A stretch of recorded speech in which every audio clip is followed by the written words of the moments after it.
Hi everybody, I hope you all had a good lunch and you're ready for this afternoon. What I wanted to talk to you guys about is how to build a product strategy from scratch. But before I get to how to do that, I wanted to give you a little bit of information around me. So my name is Arelie. I've been in product management for about 9 years. And what I thrive is new challenges. And this is probably why after Spotify I decided to join Seenit, which is a startup that I joined. We were about 8.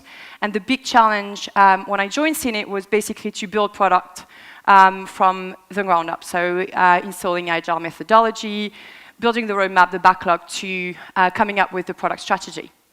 And before getting to that, does anyone know a bit about Seenit or had heard about Seenit before Mike introduced it?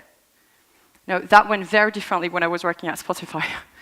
But yeah, so Seenit is basically a company that enables brands to create video content with their fans and their employees through a mobile app. And the content that we create is a little bit like this. Yeah. So we gather a lot of content created by employees, and then the company can put something together and share it on their social or internal platform. So when I got there, then the first thing I needed to do was set everything up. So what I did, and what I usually do when I have no idea where to start, I actually Googled how to build a product strategy. And then I ended up with a lot of keywords like you need to put together a roadmap, you need to put together a vision and define who your customers are, define the need, the goals, the long-term plan. And I was like, okay, overwhelming, I have no idea where I should start. So I decided to take it step by step, and I'm going to explain to you how this whole fit together. So I can actually say this now after 2.5 years of being in here at Seenit, but that wasn't the case 2.5 years ago. But I actually found that there are 5 steps to building a product strategy, which I'm going to take you through. So the first thing that I did when I came in, because I had no idea what the product actually did and what was things that we were doing for our clients, I actually sat down, went through the product, and to understand what were the gaps, what were the things that were missing, and just to get the ground running. And then the second thing that I did was then talk to stakeholders. And by stakeholders, I mean people in the company who had worked on the product for 1.5 years that it was live before I joined, to understand what they were trying to do, what they had experimented, not experimented, and then also talk to a few clients to say, okay, where are you at in your journey at Seenit? And then from that, I was able to put like a first sort of plan together, just to get me running for the first 2-3 months. And basically, in a nutshell, because I had like probably 20 go at putting a roadmap together in the first year, but basically the roadmap was done. And that's your first step, creating. I'm actually taking you through the steps that I took, and we can go back to the rest after. But creating is one thing, but there is one thing missing so far. So if you want people to actually jump on the journey with you, you kind of need to tell them about it. So there are 2 main things that you need to do at that point. You want to, first of all, define a first go at a product mission. So it basically is, what are we trying to build? So in the case of Seenit, it was, we are building a platform to enable companies to create more authentic and impactful, globally captured video content with the people who care. That being done, the second step is, okay, who do I share this to? You've got like a massive audience, but you've got internal audience and your external audience. Your internal audience is your team. They need to understand where they're going to capture their, for them to actually want to work on things. It needs to have purpose. You need to make sure that the leadership team is working with you and is aligned with where you want to go. And you want to make sure, and sometimes we forget about this, you want to make sure that the rest of the company understand that they're the ones who are going to be advocating to the clients they're talking to, or basically anywhere outside of the business. So they need to know what you're trying to achieve. You have your external audience. Your external audience are primarily in a SaaS business, your clients. They need to know where you're going. They're really savvy in terms of telling you what they want and what they need. But if you make them part of that journey, then they're more keen to giving you feedback and actually feel excited about where you're going. And then in the case of a startup business, you always have investors and board members. They are the one kind of backing your plan and your growth, so they need to be aligned with where you're going and sometimes just steer you in the direction that they've been thinking of. So from that point on, you reach step number 2, which is you want to advocate what you want to create to make sure that everybody comes on board with you. And that, if you put those two together, between creating and advocating, you've got your roadmap. So from that point, you're set. I'm just going to give you, before moving on to the other 3 steps, a few tips that I, if not missed, but had not done enough at that point. You want to make sure you talk to your client and understand the struggle on a regular basis. You want to make sure that you don't build a 12-month-long roadmap. It lacks, to give you an example, last year I put a 12-month roadmap for investors. We did like 30% of that roadmap. It's demotivating, and you can't really have creativity for that. And then the other thing that you want to over-communicate. No one will say that they've heard too much of what you want to do, but they will judge you if you don't do that enough. So far, we've got 2 short-term goals, but we still need to figure out what's the bigger picture. So then, steps to success are from step 1 to 5, how do you build a successful product strategy? So you want to focus on the bigger picture. So that's understanding your competition, understanding the market you're in, understanding client use cases. And this is what you're going to start with, the piece number 1, which is collecting that feedback. So there are 3 main areas that you want to focus on. Area number 1, you want to understand your market and your industry, to understand where the market is going and where do you actually fit in that market. The second thing you want to do is understand and have a good knowledge of your product journey since the product was created, to make sure that what is your current offering and what have you built so far. And the third thing you want to do is have a good understanding of your new and current clients' expectation. So you want to understand what are they thinking and what are they missing in your product. So for all of those steps, I'm going to go through what I did for Seenit. So in terms of your market and an industry, knowing that Seenit is a video platform, the first thing I looked at is, okay, what's the video landscape? There are 3 main things where you can create content right now in the industry. The first one is the classic traditional production. So it's expensive, it requires a lot of equipment, and it's a bit difficult to scale it. The second piece to creating content is through influencers. So it's not as authentic because you still need to pay them. However, you get a wider range of content, but it's still a bit expensive. The third bit is something that's grown massively in the last few years, is user-generated content. So it's a lot more authentic because people create only what they want. However, the quality is not always guaranteed, and it's a little bit difficult to get what you actually want, which is where Seenit actually fits in. The second thing that I looked at is how the market is evolving. And what we've noticed is that over the last few years, the trust that you give to content that's shared with your family and your friends is 78%, so it's higher than expert employees or celebrities.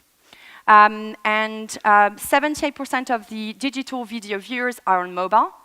88% of the company now have internal staff to manage their video in-house, and 40% purpose-driven video ads attract higher views on YouTube. So that gives you, again, okay, how do we need to fit our product? The third thing is, especially for Seenit, understanding the ecosystem you fit in. So because Seenit is a SaaS platform, we've got a web app for our clients, but for our brands to be able to build a relationship with their audience, we've got a community that we need to take along the journey with us. So for that community to work, there are 5 steps that any app in the market should be doing. You need to be able to invite your community. They are the ones who are going to create the content. That content, they need to be part of how it's shared for it to actually have an influence. And then you need to track it somehow for them to feel part of the solution and want to invite again, and then you go around. The third step to that data is understanding new and current client feedback. So what I did for that is I reached out to 10 of our clients, and I put together a set of questions. Set of questions around the product features and pricing. So product feature, what I really wanted to understand in a bit more depth is what is missing in our product right now, what is the heavy lifting for you, how is your content distributed. The pricing, I wanted to understand, like, what would you pay more for? We're a SaaS business, I still need to make sure we contribute to revenue. And the second bit, what would you pay less for? To make sure that the product that we have right now fits actually what they want. And finally, what was our product journey so far? So the product journey so far in 2014 was all about building an MVP, understanding if there was actually a client wanting to pay for it. In 2015, we made sure that, unlike 2014, we made sure that people actually went on the web app to do the work themselves. 2018, we started adding features in, such as messaging and invitation within the platform to make sure that the clients and the community could communicate together. And 2017, we automated that platform to be able to scale. So we added stuff like translation, which is part of our company vision. And then 2018, then this is what I'm working on now. And so after you've done that, then the next big step is that you've got all of that information. You want to have time to compile it to find your North Star. Okay, to define where do I want to go this year.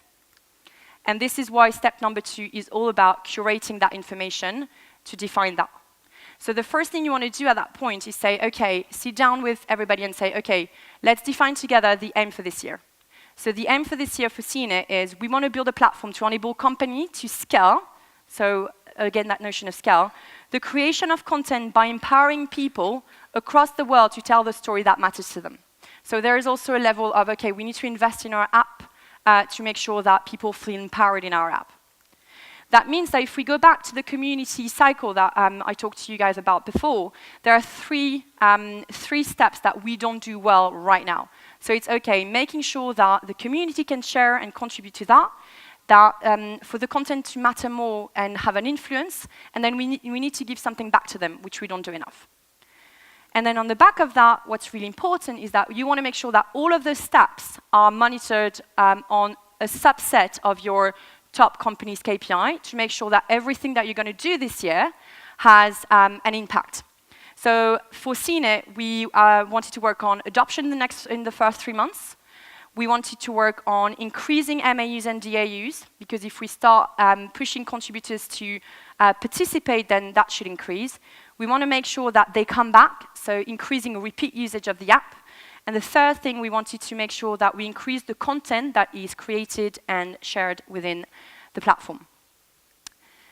And this is where you can actually link step number 2 and number 3. So from the curation, you can actually rethink your roadmap and make sure that it's aligned to where you actually want to go. Again, as I was saying, what you want to do at that point is just make sure that your next 3 months are well set up. You want to define that in the 3 to 6, you know kind of what you want to do, and then onwards, you can put together a list of things that you're thinking of, but it needs to be flexible. And all of those items need to be aligned to success metric that contribute to the top KPIs. However, it's not over just yet. So strategy, it's not a one-off, it's actually a cycle. So the 5th step to make sure that you build a successful strategy is that you want to continuously iterate on that loop. Make sure that you always bring back to creating and then so on. 2 tips that I would advise, or mistakes not to make. Making sure that your KPIs are linked to success metrics, because you want to make sure that you're all focused on the same thing and you're contributing to that main goal. The second thing is that you want to make sure you do regular strategy check-ins. Your clients, they are probably happy with what you're putting together for the next 3 months. The behavior in the market change continuously, so you want to make sure that you always keep up with your strategy and stay aligned with where you want to go. So to sum up, the 5 steps, actually, the roadmap as well as strategy all fit into one big picture. So your roadmap is something that you want to work on and iterate on a probably quarterly basis. However, it all fits into the biggest scam, which is the strategy, which is something that you want to work on or go back on every year because the industry moves so fast. What we did 2.5 years ago at Seenit is nothing compared to what we have to do now or how we improve our product now. So it's basically collect, curate, create, advocate, and iterate. 5 steps that you want to do when you if you want to create a product strategy. I have 2 more highlights I'd love to talk to you guys about. Number 1 is that you can't build a product strategy only on either the product vision or where the market's going or your client feedback. It needs to be an aggregate of all 3. Otherwise, you might miss a corner. And the second big one is that you want that work to be collaborative. You can't do it on your own. You need to make sure that you talk to your stakeholders, which are leadership team, your board, your clients, and the rest of the team. I'm a big advocate of everybody in the company can have ideas. But you need to make sure that all of those are focused and they all understand that we are heading in the same direction. And I'll finish this with one thing that I think applies really well here. Keep your eyes on the star, but remember to keep your feet on the ground. Thank you.